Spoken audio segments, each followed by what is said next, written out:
Artest looking, gets it to Bryant. Bryant dribbling, has to put it up with the buzzer. Banks it in! He banks in the three! And that is just greatness personified. What's good, everybody? Mr. J here. Thanks for tuning in and welcome back to another episode of Fan Art Fridays. In this week's episode, I'm going to be drawing the late, great Kobe Bryant. As usual, I completed today's piece on my iPad Pro using my Apple Pencil and the program Procreate.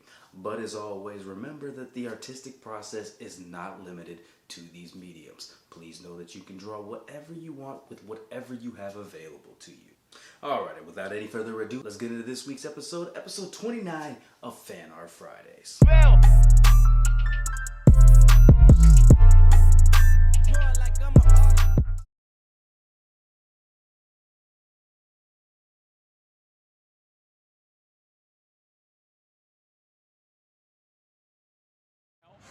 Under 3 minutes to play. Shot clock is down to 5. Bryant goes to work. Bryant the drive. Oh! Kobe Bryant on a rack attack. He was looking for somebody to challenge him, and nobody came quick enough to stop it. So many guys tell stories about your work ethic. Yeah. What was really your work ethic like, and for how long did you stay disciplined?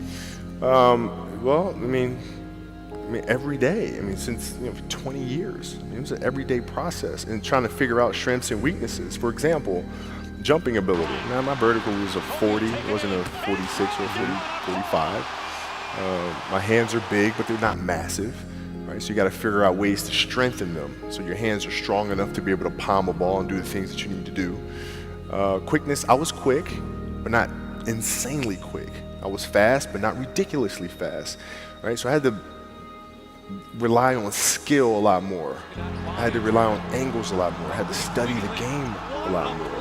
And but I enjoyed it though. So like from the time I can remember when I started watching the game, I studied the game, and it just never changed. What is the conversational life like with your wife and kids to say, listen, this is what I'm doing? How did that conversation go? Well, with the kids it's different. So like the communication with our children is that Pops is working hard. This is the level of attention to detail you need to have in everything you do. So it's setting the example. Same thing with my wife. My wife's a stay-at-home wife. It's the hardest job, man. Right? So she works really hard at that. It's, and so her attention to detail with that as well are examples for our children. And then for my wife, it's, she's as competitive as I am. So she's like, listen, man, if you're going to be out here training 8 hours a day, if you're going to spend 9 months out of the year away from your family, you better fucking win the championship. But it's a balancing act, and that's the thing that's important, is understanding that we have to have so much energy. Because for like Natalia and Gianna when they were babies, especially Natalia because she was doing prime years, and I go to practice and I'd train and I'd play the game and I'd come home and I'd be sore and I'd be tired. And she wants to go swimming, she wants me to take her to the park, she wants to just jump on my back or whatever the case may be. You can't say, I'm too tired, I'm going to lay down. That's not fair. She doesn't know what the hell's going on, right? And if this was a game, you'd suck it up and play. I played games with the flu. I played games with 102-degree fever, man. Powerful. You can't do that. That is so powerful. Right? You got to be on, man. Is there a story where it's like, no one knows about, where you went and played a game and it was so insane for whatever reasons? No sleep. You played a game with zero sleep. Zero sleep.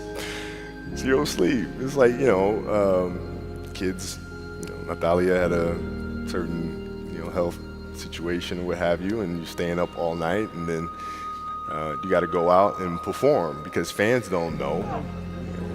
Teammates don't know, nor do they care, nor should they, that you've been up all night. You got to perform, right? And so you just got to go to work, man. So you got a lot of people paying their hard-earned money to come watch you perform. Perform.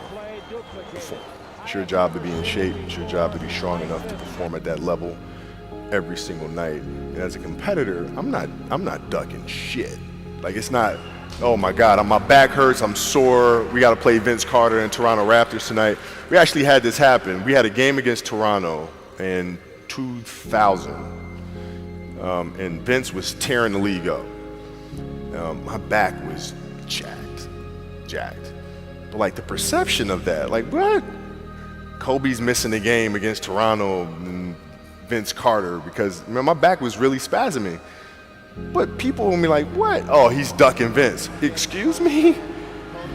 No, I don't think so. So I would be in the layup line like, okay, there's a lot of days where you can rest and recover. Today ain't one of them. Your back can bother you any other day. That shit ain't bothering me today. He gonna have to see me today. Yeah. Oh man. Yeah. We're playing against the Golden State Warriors. Score is 107-109. You guys are close to getting into the playoffs. You know exactly what happens in the game. You go up, you're about to take your shot, and then all of a sudden, boom, Achilles happens, right? He went and hit the free throws, and then you walked off the stage, and then you got the surgery done. How the hell do you tolerate that kind of pain? I use this. I tell this example, and I think this is the best way to explain it. You have a hamstring injury, you pull your hamstring really, really badly. You can barely walk, right? Let alone play anything. Soccer, basketball, volleyball, whatever it is. You can't do anything. Doctor tells you go home, sit up on the couch, rest your hammy, right? Stay off of it, don't get up, no sudden movements. You're at home, all of a sudden a fire breaks out in the home, right? Your kids are upstairs, wife is wherever she may be, shit's going down, right? I'm willing to bet that you're gonna forget about your hamstring, you're gonna sprint upstairs, you're gonna grab your kids, make sure your wife's good, you're getting out of that house, right? Hamstring be damned. You're not gonna feel your hamstring, right? And the reason is because the lives of your family are more important than the injury of your hamstring. And so when the game is more important than the injury itself, you don't feel that damn injury. Not at that time. I went in the trainer's room, my kids are in there, and they're looking at you and stuff, and I'm looking at them, and I'm like, it's all right, Dad's gonna be all right. It'll be fine. It'll be all right. It'll be all right. It'll be all right. As a parent, you gotta set the example. You gotta set the example. This is another obstacle. This obstacle cannot define me. It's not gonna cripple me. It's not gonna be responsible for me stepping away for the game that I love. I'm gonna step away on my own terms. And that's when the decision was made that, you know what, I'm doing it. I'm doing it. As parents, you gotta lead by example. If you want your kids to do whatever it is they wanna accomplish in life, you have to show them. You can't. You gotta show them. And that's what I tried to do.